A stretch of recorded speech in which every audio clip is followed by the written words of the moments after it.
Hello there everyone, welcome back to another video about a children's trading card game. This is going to be the final one of these particular videos on this particular children's trading card game because this is the final start deck I'm going to be talking about for now until we get more. And this is going to be talking about Seraph. This is Tomari Seto's deck, Aurora Valkyrie, and it's interesting. It's pretty interesting. I'd say it's the most interesting of the start decks. Interesting, not necessarily good. Let's get started with the starter.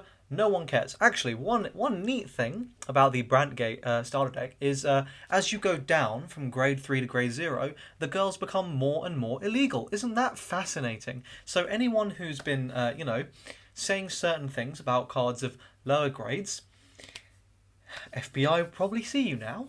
Anyway, that little aside, let's start with the grade 1 here. So part of the ride deck, Aurora Battle Princess Kyanite Blue. When this is placed on Vanguard, search your deck for up to one prison, reveal it and put it in your hand, shuffle your deck immediately. Total staple. This deck will not function without this card in the ride deck, so yep, you're playing this at 1 at bare minimum. And the second skill, when this is placed on rear, if one or more of your opponent's cards are imprisoned in your prison, counterblast 1, soul blast 1, draw a card. Yep, that is pretty good. You are the soul. You will definitely have the counterblast. You might not have, but it's reasonably likely you'll have it. This seems like a very safe card to just go ahead and chuck in the deck at 4. You might not necessarily need to, and there are kind of better versions in the set, but this is a very solid card. I really would have no issue playing this at 4, and certainly in the lists I've been testing, I think it's very solid. On to the grade 2, Aurora Battle Princess Reset Pink. When it's placed on Vanguard Circle, your opponent chooses a card from their hand and imprisons it in your prison. Phenomenal skill. Again, instant ride deck staple. You just neg 1 from your opponent's hand. Very, very nice. Immediately set up your prison. If your opponent might not want to let it out, leave that out either. So, that's pretty good. And if one or more of your opponent's cards are imprisoned in your prison, this gets plus 2k. This is garbage. This card sucks outside of the right deck. You play this in the right deck and nowhere else. This card is total garbage. I don't know why they made it so bad outside of the right deck. Then we've got the main grade 3, and this is how your whole deck is built towards sort of furthering this goal. Aurora Battle Princess Seraph Snow. Continues on Vanguard. During your turn, if one or more of your opponent's cards are imprisoned in your prison, this gets plus 10k, and if 3 or more are in prison, this gets plus 1 drive. So that's really, really good. And act on Vanguard or Rearguard. Once per turn, counterblast 1, choose 2 of your opponent's rearguards and imprison them in your prison. So, very interesting.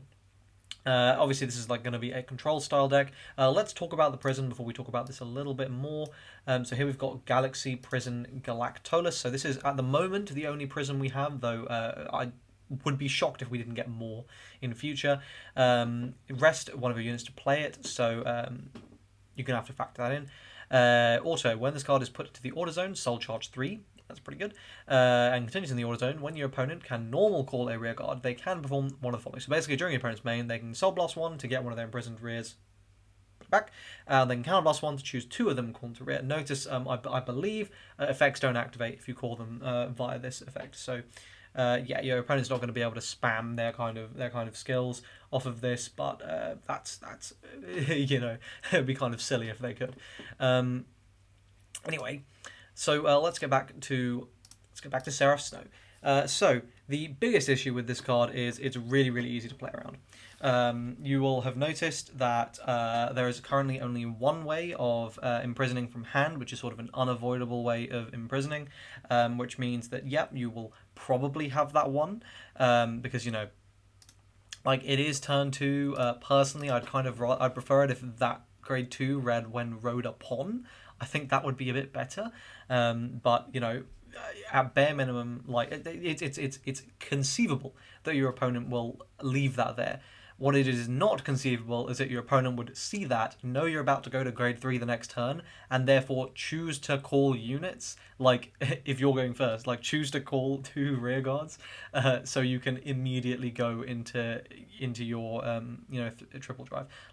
Realistically speaking, you would want to do something just do the soul blast, get your unit right back out, and then force them to either counterblast using Seraph's skill, which is going to feel bad when they're only getting 1, or use one of their other Soul Blast cards to put it back into prison just for them to get that 10k. And if you can deny them the 10k entirely, like, for example, decks like Magnolia and Zorga can do this, where they can choose one of their rears that has the skill to retire itself, right? Like, I think at the moment, Stoichea is the only faction with those skills, and this is moving into boost set support, but I did want to talk about this.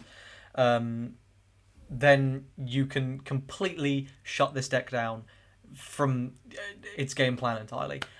Which is like for an entire turn, so it's not scary at all. You can just guard it, and then on your next turn you can just go oh boom, a swing, and at that point you don't really care if they start imprisoning your whole board, because you're so far ahead. You can just bring everything back the next turn. You can just go from there. Anyway, that's a really big problem with this deck. It's that it cannot guarantee this win con at all. However, that problem out of the way, this is a very, very strong card.